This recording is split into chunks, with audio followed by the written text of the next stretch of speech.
앞서 우리가 영상을 봤습니다만은 이 당시 타이타닉호는 세계에서 최고로 뛰어난 기능과 또 성능과 안전을 가진 크루즈 여객선이었습니다. 그 크기가 축구장 2배보다 더 큰, 길이가 269m, 높이가 20층 빌딩과 맞먹는 높이고, 배 안에 엔진 한 개의 크기가 3층 빌딩보다 더 큰 이런 당대의 가장 혁신적인 기술, 최첨단을 자랑하는 기능을 갖춘 크루즈 여객선이었습니다. 배 전체가 이중 바닥으로 이렇게 아주 안전을 최고로 한 설계를 했던 배였습니다. 각 격실마다 방수 격실로 2중, 3중으로 격실을 만들어 놓은 어떤 물도 침투할 수 없는 이런 특정 수위가 되면은 자동으로 닫히는 문을 설치해서 어떤 상황, 어떤 악천후 가운데서도 절대로 가라앉지 않는 일명 불침선이라 불려졌던 이런 뛰어난 최첨단의 여객선이었습니다. 그런데 이 여객선이 1912년 4월 정확하게 2224명의 승선자 중에 1514명이 익사해 죽고 겨우 살아남은 사람은 710명 정도에 불과했다고 합니다. 그 위에 이 타이타닉호의 이 침몰에 대해서 참 전설적으로 이야기만 남아 있다가 1985년에 내셔널 지오그래픽의 해양 탐험가였던 밥 발라드 박사에 의해서 침몰한 이 타이타닉호가 발견되어졌는데 심해 4,000m 아래에 그것도 선체가 두 동강해가 난 채로 거기에 널브러져 있었습니다. 그래서 지금까지도 이 타이타닉호에 대한 정확한 이 침몰 원인에 대해서 계속해서 연구를 하고 있다고 합니다. 그러나 많은 사람들이 이 타이타닉호의 이 침몰 사건을 통해서 객관적인 원인을 이렇게 분석을 합니다. 바로 그것은 타이타닉호를 운영했던 그 승부원들의 방심 탓이었다, 그렇게 말합니다. 왜냐하면은 출항 때 이미 2차례나 경고를 받았습니다. 그리고 사건 당일날에도 6차례나 계속해서 빙산에 대한 경고 무전을 타전받았습니다. 그럼에도 불구하고 선장이었던 에드워드 스미스 선장은 자신의 항로 기록 그것을 깨뜨리고 싶어서요. 그래서 최고 속도로 영국의 뉴앰퍼스에서 출발해서 뉴욕까지 가장 빠른 시간 안에 도착하고 싶어서 전 속력을 다해서 북대서양을 횡단하는 중에 바로 엄청난 빙산과 충돌해서 그만 차가운 북대서양 겨울바다에 침몰하고 말았다는 것입니다. 우리 이와 비슷한 사고가 바로 며칠 전에 헝가리 다뉴브 강에서 일어난 유람선 침몰 사건입니다. 이 역시도 어떻게 보면은 가장 큰 원인은 방심이 아니었던가 생각이 되었습니다. 폭풍우 비바람이 불고 강물이 범람하고 유속이 시속 4km나 되는 이 전문 잠수부들도 그 물속에 뛰어들지 못하는 이런 상황 속에 정작 배 안에는 아무런 보호 장구도 없는 상태였습니다. 그러니까 전혀 무방비한 상태예요. 그것도 100배나 큰 크루즈에게 충돌을 받자마자 7초 만에 침몰하고 말았다는 것이죠.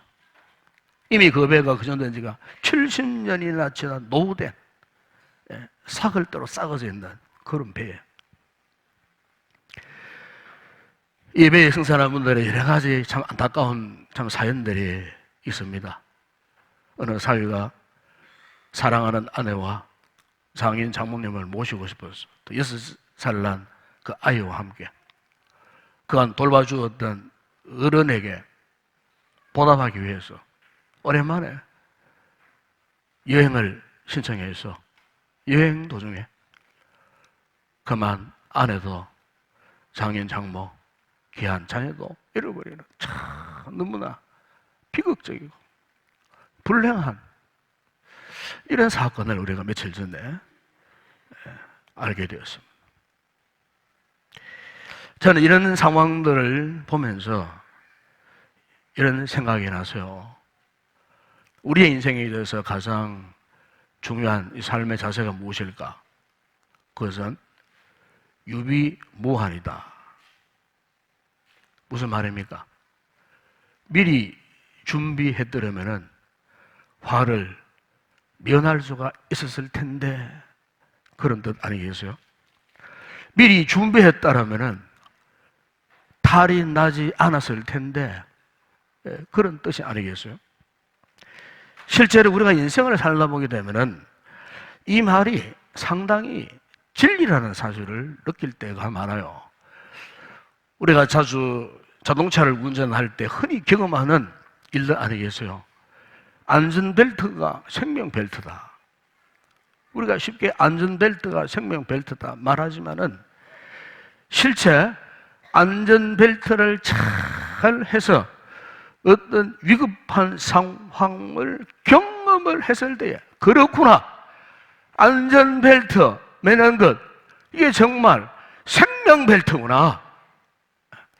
만약 내가 이 안전벨트를 매지 않았다면은 그야말로 끔찍한 일을 당할 뻔했는데 이 안전벨트를 사전에 맴으로 말미암아 이 안전벨트가 나를 보호해주고 우리가 어떤 위급한 상황을 만나게 되면은 평소에 즐겨 이렇게 사용하던 안전벨트가 그렇게 중요하고 소중하게 여겨질 때가 없어요. 여러분, 그러므로 제대로 준비하지 못한 사람은 불행을 당할 수밖에 없다라 그 말씀이죠. 오늘 저와 여러분의 인생에 우리에게 다가올 이 불행을 막아주고 어떻게든 우리의 삶이 행복하게 살려고 한다면은 여러분 절대로 방심하지 말고 미리 준비해야 할 줄로 믿습니다.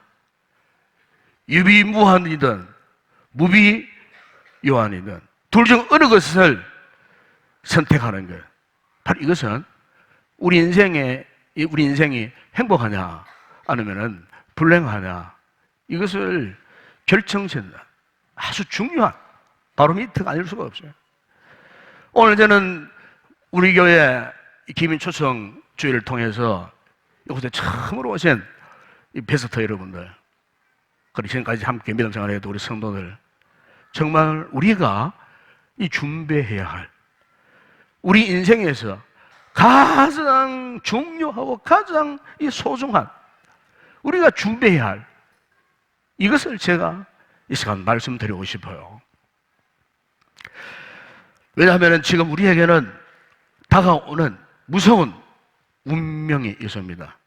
지금 그 운명이 지금 천천히 그리고 우리도 모르는 사이에 서서히 다가오고 있다는 사실입니다. 바로 이 운명에 대해서 이미 하나님께서 오래전에 우리 인생에게요 경고하신 일이에요. 근데 사람들은 잘 몰라요. 당장 눈앞에서 위험을 느끼지 못하기 때문에 이 하나님의 경고하심을 듣고 예사로 넘어갈 때가 굉장히 많아요. 그런데 여러분, 하나님께서 우리에게 경고하시는 우리 인생의 운명이라는 것이 무엇입니까? 오늘 여러분 성경에 보시면 분명히 말씀합니다. 한 번 죽는 것은 사람에게 정해진 것이요 그 후에는 심판이 있으리라 그랬습니다. 여러분, 여기 이 말씀은 우리가 이해하기 그렇게 어려운 말씀이 아니에요. 간단합니다. 무슨 말입니까? 사람은 누구나 다 죽는다는 거예요. 그렇죠? 다 죽어요. 그러면 죽으면 벌써 끝나느냐? 죽음 이후에는 반드시 심판이 따라온다는 겁니다. 죽는다는 것과 하나님의 심판이에요. 사실 우리가 이 죽음의 문제에 대해서는 뭐 그다지 긴 설명이 필요 없어요. 왜냐하면은 우리 인생이 이렇게 태어나는 그 순간부터 우리는 초일기가 시작되는 시한부 인생이에요. 그렇죠? 여러분 가운데 이미 인생 후반전에 들어가 있는 사람들이 있어요. 인생 말미에 계시는 성도도 있어요. 이미 우리는 인생 시한부 속에 우리가 지금까지 살아왔다는 거예요. 그러나 사람들은 이 사실을 잊어버려 살 때가 굉장히 많아요. 요즘 전 세계적으로 어떻게든지 사람이 안 죽고 오래 살 것인가에 대해서 많은 연구를 하고 있지 않습니까? 예? 그래서 사람이 일찍 늙지 않고 어쨌든 이 사람의 이 연수를 좀 더 길게 해서 그래서 뭐 각종 뭐 노화 방지 클리닉도 뭐 수없이 일어나고 뭐 줄기세포 연구를 통해 가지고 어쨌든 사람 몸에 이 장기를 인공적으로 만들어 가지고 어쨌든 오래 살고 죽지 않는 이 불사의 인생을 살기 위해서 무다지도 이렇게 의학에서 연구를 하고 개발을 하고 뭐 온갖 그런 발명들을 많이 하지 않습니까? 그런데요, 그럼에도 불구하고 어떻습니까? 사람은 죽더라고 말입니다. 1년에 수백만 그 도시가 사라지듯이 1년에 그렇게 수많은 사람들이 지금도 죽고 있다는 거예요. 그 죽음이 아무런 예고도 없이 갑자기 찾아오더라는 거예요. 네. 아무도 그 죽음 앞에서 이겨낼 자가 아무도 없어요. 그래서 오늘 성경에 분명히 말씀하지 않습니까? 한 번 죽는 것은 정해진 것이요. 누가 정했다는 말씀입니까? 하나님께서 정하신 거예요. 인류의 조상이었던 아담이 하나님의 명령을 그에 개설 때에 죄를 지은 죄인이 되었을 때 하나님께서 그 아담에게 이렇게 선언하셨어요. 너는 흙이니 흙으로 돌아갈지니라. 네. 그러니까 이것은 오늘 죄를 지은 우리 인간을 향해 하시는 말씀이에요. 오늘 저와 여러분을 향하여 하시는 말씀이에요. 너는 흙이야. 너는 언젠가는 흙으로 돌아갈 존재야. 하나님의 이 같은 선은 왜? 흙으로 돌아갈 우리 인생은요, 죽음을 피할 인생 없어요. 다 죽는다 그 말입니다. 하나님께서 죄를 지은 우리 인생의 운명을 그렇게 정해 놓으셨다는 겁니다. 그 정해 놓으신 운명을 따라서 우리가 살 수가 있는 거예요. 세상에 어떤 영웅 혹을도 때가 되니까 다 죽게 되는 거예요. 그러므로 이런 우리 인간이 여러분 유비무환 사단에 준비해야 할 것이 있다면 그것은 이 죽음을 어떻게 맞이할 것인가, 이것을 우리가 준비해야 한다는 겁니다. 사실 오늘 이 죽음이라는 문제는 굉장히 부담스러운 주제입니다. 예. 그래서 어떤 분들은 이 귀한 시간에 왜 저 목사가 기분 나쁘게 부담스럽게 죽음을 이야기하는가? 왜 하필이면 죽음이냐고.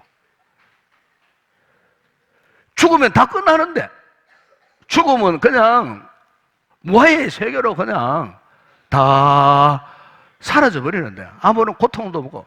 저도 옛날에 죽음을 그렇게 생각했어요. 사람이 살다가 죽으면은 그냥 무로 다 돌아간다. 어?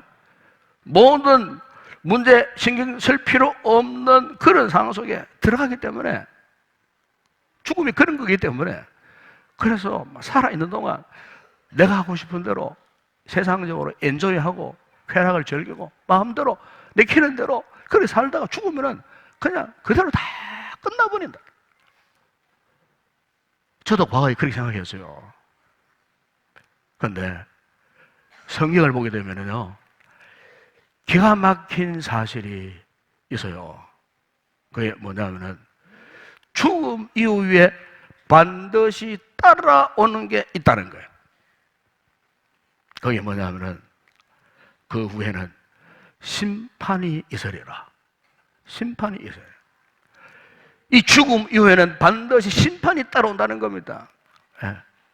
여러분, 이 심판에 대해서 평소에 이 사실을 믿지 않거나 몰랐던 분들이 막상요, 마지막 죽음 직전에 보세요. 너무너무 고통스러워요. 너무너무 두려워요. 죽음의 그림자가 언습에 오는데, 이것은 지금까지 세상 어느 곳에서도 경험하지 못했던 공포, 두려움. 왜 그럴까요? 하나님의 심판이기 때문에 그래요. 하나님의 심판은 우리가 지은 죄값에 대한 하나님의 형벌이에요. 이 하나님의 형벌은 너무너무 무서운 거예요. 그래서 성경을 보게 되면 이 하나님의 심판의 형벌에 대해서 여러 가지 표현합니다. 그것을 지옥이라 말씀하기도 하고, 때로는 그것을 저주라 말씀하기도 하고, 때로는 그것을 멸망이라고 말씀하기도 하고, 때로는 그것을 사망 권세라고, 그렇게 성경에 보이는 그런 용어들을 쓰는 것을 볼 수가 있어요. 여러분, 사람이 존재하는 것이 단순히 육신적인 눈으로 보는, 육 안으로 볼 수 있는 어떤 육신적인 세계에만 머물러 있는 것이 아니에요. 성경은 분명히 말씀해요. 죽음 이후에 우리가 만날 새로운 영원한 세계가 있다는 거예요. 그래서 예수님께서 일찍이 요한복음 5장 29절에서 이렇게 말씀하셨어요. 선한 일을 행한 자는 생명의 부활로, 악한 일을 행한 자는 심판의 부활로 나오리라. 여러분, 여기에 이 선한 일을 행한 자는 누구를 말합니까? 하나님을 아는 자, 하나님을 인정하는 자, 하나님을 믿고 구원받은 자, 하나님과 함께 동행하는 영원한 축복을 누리며 사는 자, 이 선한 일을 행하는. 반대로 악한 일을 행한 자는 하나님을 거부합니다. 믿지 않습니다. 오직 자기만을 위해서 살아갈 뿐입니다. 그들에게는 지옥, 저주, 멸망, 사망, 권세, 영원한 지옥의 심판을 받을 것이라 주님께서, 예수님께서 그렇게 말씀하셨어요. 그런데 여러분, 우리가 이런 사실들만 생각하면은 오늘 우리가 믿고자 하는 하나님이 너무너무 두려워요. 무서워요. 네, 그러나 여러분, 성경은 하나님의 또 다른 한 면을 보여주고 계세요. 하나님은 죄를 지은 죄인들을 심판하시는 하나님이신 동시에 하나님은 사랑의 하나님이세요. 그 하나님의 사랑은 너무너무 크고 너무너무 놀랍고, 그 하나님의 사랑은 모든 것을 녹일 수 있고 모든 것을 포용할 수 있는, 우리 인간에게는 도저히 찾아볼 수 없는 그 놀라운 하나님의 사랑. 비록 우리는 약하고 부족하고 때로는 우리가 자신을 볼 때에 자격 미달이고 때로는 우리가 너무너무 악한 죄도 많이 지은 죄인들이지만은, 그러나 여러분, 이 같은 하나님의 무서운 심판에서 피할 수 있는 유일한 대안이 있는데, 그 대안이 뭐냐면은 하나님의 사랑입니다. 하나님의 사랑. 그래서 여러분, 성경 요한복음 3장 열어보시면은 하나님이 세상을 이처럼 사랑하사 독생자를 주셨으니 이는 그를 믿는 자마다 멸망하지 않고 영생을 얻게 하려 합니다. 하나님이 이 세상을 사랑하시. 여러분, 여기에 이 세상이라는 그 단어에 여러분 이름을 한번 지어 놓으세요. 하나님이 이 김성기를 이처럼 사랑하사, 하나님 여러분들을 이처럼 사랑하사, 여러분, 이렇게 죄 많은 나를 하나님이 왜 나를 이처럼 사랑하시게 되었을까? 여러분 궁금하지 않습니까? 하나님이 죄 많은 여러분들을 왜 이처럼 사랑하시게 되었을까? 이렇게 성경은 우리에게 이렇게 선언하고 계실까? 그 이유가 무엇일까? 그 이유는 간단합니다. 단 한 가지. 바로 그분의 아들 예수 그리스도께서 바로 하나님의 이 무서운 심판을 받고 저주를 받고 멸망당할 이 죄인을 대신해서 십자가에서 대속의 죽으심을 당하신 이 사건, 나를 향한 하나님의 이 구속, 이 대속의 사랑하심, 바로 이 사랑, 예수의 피 흘리신 이 구원의 공로, 이것 때문에 하나님께서 오늘 우리의 심판을 유보하시고, 과연 네가 이 나의 사랑 앞에 어떻게 네가 지금 반응하고 있느냐? 지금 주님께서 우리에게 이것을 지금 보고 계시는 거예요. 오늘 이 자리에 나오신 우리 베스트 여러분들, 아직 구원 확신이 없는 우리 성도들이 있다면은 여러분 이 말씀을 다시 한번 여러분의 가슴 속에 한번 새겨보시기 바랍니다. 예. 지금 내가 어떤 상태에 있는가? 내가 지금 어떤 생각을 갖고 예수님을 믿고 있는가? 내가 또 믿고서 하는가? 여러분, 예수님의 십자가의 대속의 그 죽으심은 우리를 그 무서운 하나님의 심판과 형벌과 저주의 사슬에서 건져내기 위해서 희생하신 하나님의 사랑의 증거입니다. 이 하나님의 사랑에서 로마서 10장 9절에 네가 만일 내 입으로 예수를 주로 시인하며 또 하나님께서 그를 죽은 자 가운데서 살리신 것을 네 마음에 믿으면 구원을 받으리라. 사도행전 10장 31절에 주 예수를 믿어라. 그리하면 너와 내 집이 구원을 받으리라. 여러분, 예수를 믿으면 이 무서운 죽음 이후에 우리에게 무섭게 다가올 심판에서부터 건져주신다는 말씀 아니겠어요?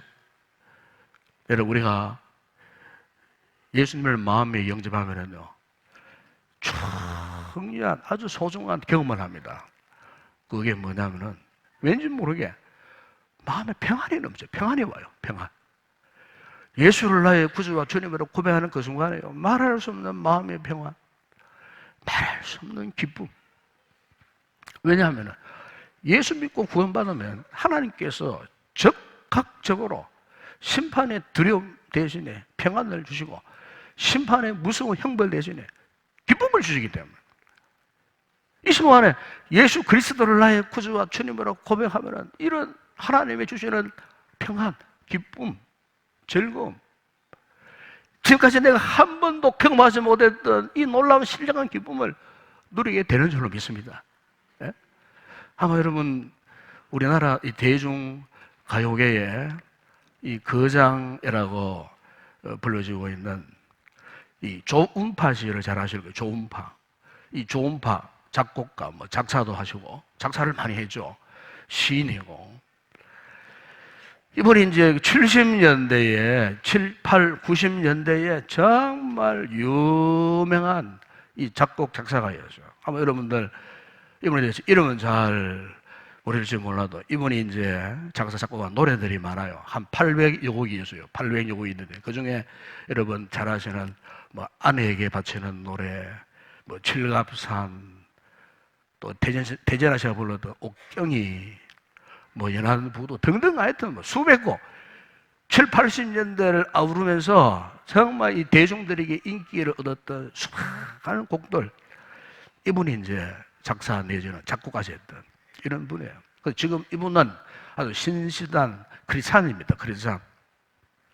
그러나 이분이 80년대에 예수를 믿기 이전만 하더라도 철저한 무신론자였습니다. 종교가 뭐냐? 종교는 허약한 인간들이 만들어낸 자유적 산물에 불과하다, 이렇게 해서 교회를 대적하고요. 그래서 자신은 스스로 고의적으로 불교 신자라고 말하고, 실제로 불교 찬불가까지도 작사 작곡했던 곡들이 현재 불교 찬불가 안에 여러 곡들이 있어요.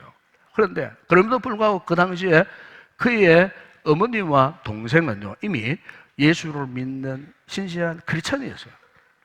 어머니가 시골에서 눈물로 이 아들의 구원을 위해서 기도해서 논밭을 갈다가 무릎을 꿇기도. 그래서 한 번은 이 조은바 씨가 고향에 내려갔는데 엄마가 자신을 위해서 눈물로 기도하는 밭을 갈다가 무릎 꿇고 그 기도하는 그 어머니의 모습을 담아가지고 한 편의 작품을 만들었는데 그것이 유명한 칠갑산의 노래예요. 예, 칠갑산의 노래예요. 노래가 참 좋아요. 대중가요지만 가사가 참 너무너무 좋아요. 예. 그러다가 이분이 이제 80년대에 그 이제 작곡 생활을 하면서 어느 집, 하숙집에서 홀로 생활을 하다가 몸에 이제 갑작스런 질병이 들어온 거예요. 참, 죽음의 상을 헤맬 만한 이런 고통, 잘 나가다가 죽음 앞에 자신 인생을 돌아보게 된 거예요. 내가 왜 죽느냐? 내가 죽어야 할 이유가 뭐가 있느냐? 내가 죽을 수 없다는 거예요. 너무나 그 죽음이 두려운 나머지 절망하면서 눈물을 펑펑펑펑 흘리면서 고통스러워해서. 근데 어느 날 이런저런 생각에 깊은 잠을 이루지 못하고 밤새 뒤척이다가 화장실을 가는 중에 하숙집 주인 내배분이 장모님 가정이었어요. 그 가정에 장모님과 권사님이 이 조은파 선생을 위해서 기도하는데 가만히 들어보니까 이런 새벽에 자신을 위해서 눈물로 기도하시더라는 거예요. 눈물로. 그러니까 마음이 짠해지면서 저분들이 왜 나를 위해서 기도하실까? 들어보니까 그 기도가 예상한 기도가 아니고 눈물 흘리며 간절한 기도, 구원해달라는 간절한 기도. 순간 이분이 창밖에서 그 기도 소리를 들으면서 하염없이 눈물을 흘리는 거예요. 그러면서 고향에 계신 어머니가 생각나는 거예요. 우리 어머니가 나를 위해서 논밭에서 무릎 꿇고 기도하셨던 그 어머니. 그래서 이런 생각이 들더랍니다. 효도하는 셈치고 내가 어머니의 기도대로 교회 한번 나가볼까. 그래서 이제 그 다음 주일날 그 주인 하숙집 장로님 네 분과 함께 교회를 처음으로 나가게 된 거예요. 그런데 그 교회에서 첫 번째 예배 시간에 말씀에 강한 은혜를 받은 거예요. 말할 수 없는 기쁨, 말할 수 없는 즐거움. 그 자리에서 그분의 삶의 목적이 완전히 달라져 버렸다는 겁니다. 예수 그리스도를 영접하지 아니하면 안 되는 하나님의 강권적인 사랑 앞에 무릎을 꿇고 말았다는 것입니다. 사랑하는 여러분, 이 시간 하나님은 오늘 저와 여러분을 사랑하십니다. 사랑하시기 때문에 우리를 이곳에 부르신 줄로 믿습니다. 하나님께서는 우리에게, 여러분들에게, 우리 베스트 여러분들에게 뭐 어려운 것 요구하시는 분이 아니에요. 단 한 가지입니다. 내가 너를 대신하여 십자가에 죽고 부활한 예수 그리스도를 믿어라. 믿으면 내가 너를 죽음 후의 심판에서 내가 건져주겠다. 예수를 믿어라. 믿으면 내가 너를 구원해 주겠다. 하나님 여러분, 오늘 이 기쁜 복음의 소식이 여러분의 마음문을 활짝 열고 인격적으로 예수 그리스도를 영접하는 이 기쁜 이 시간 되기를 주의 이름으로 축복합니다. 예수님 영접하시면 이제부터 여러분 인생이 달라지게 되어 있어요. 여러분 인생에 늘 하늘의 신령한 축복 속에 살아갈 수밖에 없어요. 주의 평안, 기쁨, 구원의 즐거움.